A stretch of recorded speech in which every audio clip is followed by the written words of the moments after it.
Harvey. Well, we'll start with breaking news for you this hour because the United States has eased sanctions on Russia's Federal Security Service. These were imposed over the alleged hacking of the US presidential election. Let's get more on this story now from our correspondent. Caleb Morpin joins me live from New York. Caleb, just take us through then what we know at this stage about this amendment.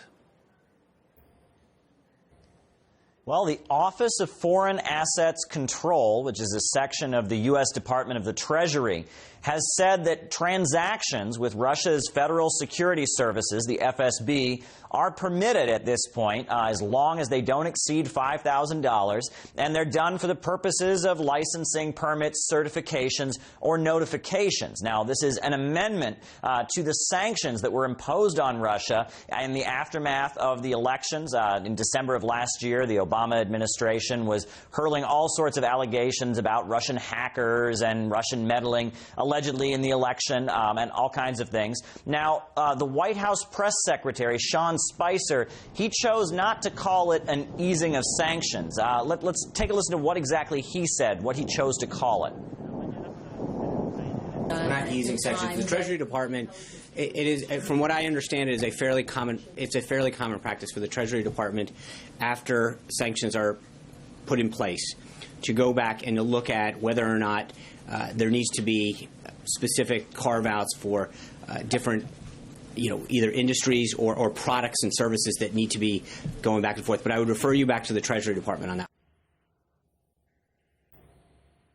Now, whatever you choose to call it, the reality is this is a de facto easing of sanctions. The Obama administration did not want any dealings with Russia or with its federal security services. That was made very clear. And it's important to remember that at numerous times throughout the Obama administration, there were times that new sanctions were slapped on Russia, but they were not described as new sanctions. They were described as clarifications or amendments to the existing sanctions. Now, this is certainly a change. Let's remember the tone of the previous administration and how hostile they were to dealings with Russia. And now we have a new administration that's talking about the possibility of cooperation between the two countries. Let's take a listen to what was said. As we were doing the hard work of imposing sanctions, we need to keep sanctions on Russia in place. Russian state actors broke into the DNC. Not much happens in Russia without Vladimir Putin. Sanctions against Russia. Today, President Obama made good on that promise to retaliate, targeting Russia's top intelligence agencies with sanctions. Now, this is certainly a U-turn in the way relations between the United States and Russia were headed. Now, this could be the beginning of something new. This could be the beginning of possibly a bigger shift, but we don't really know that yet, so we're just waiting to see what happens. Our correspondent Caleb Morpin bringing us the latest on that story. Many thanks there, Caleb. And now let's bring in a guest, because we have on the line former UK diplomat Craig Murray. If you can hear me okay, Craig, welcome to the programme.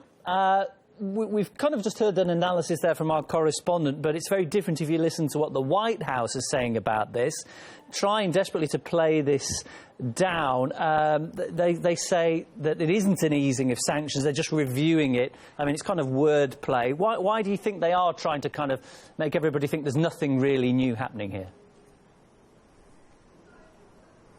Well, I think the White House shows every sign of, rather sensibly wanting to reset relationships with Russia and move away from the continual confrontation we were seeing before.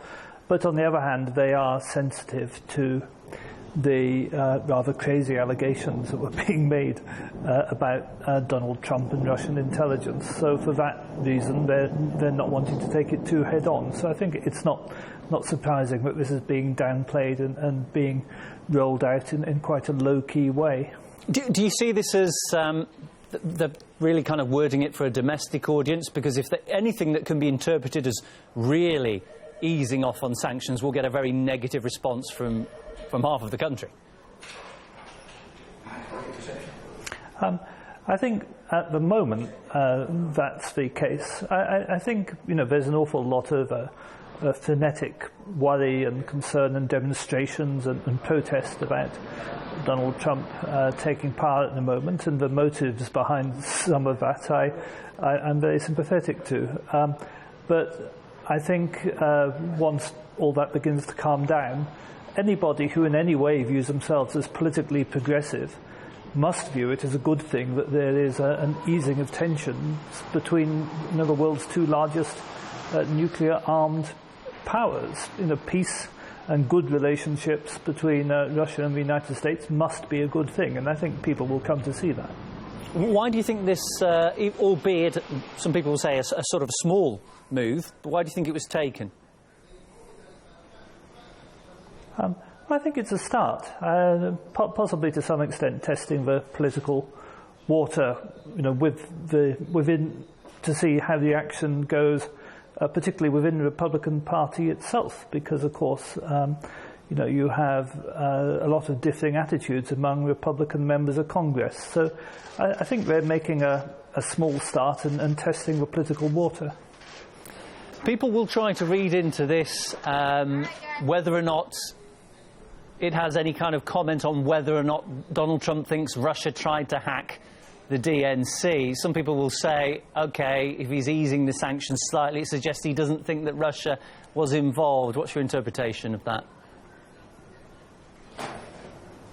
I don't know. People could look at it the other way and say he's easing the sanctions because Russia helped him. So that could be read in either direction. I think the complete lack of any evidence ever given that Russia hacked the DNC, it was a nonsense story, and I hope that it's one that's finally now going to die away. And the matter of the fact is, Donald Trump's only been in office, a couple of weeks, and already we're seeing positive moves in the direction of Russia. So do you think this is a good sign for relations between the countries now? I think so. There has been every sign that Donald Trump intended to improve the relationship with Russia, and everything he said, he never backed down from that under a lot of pressure. And there's every sign that he's looking to do it. One thing you have to say about Trump is he is unusually assertive in his first week or two in office in doing the things he said he would do before he got elected. Craig, many thanks for joining us on RT. Former UK diplomat Craig Murray is my guest.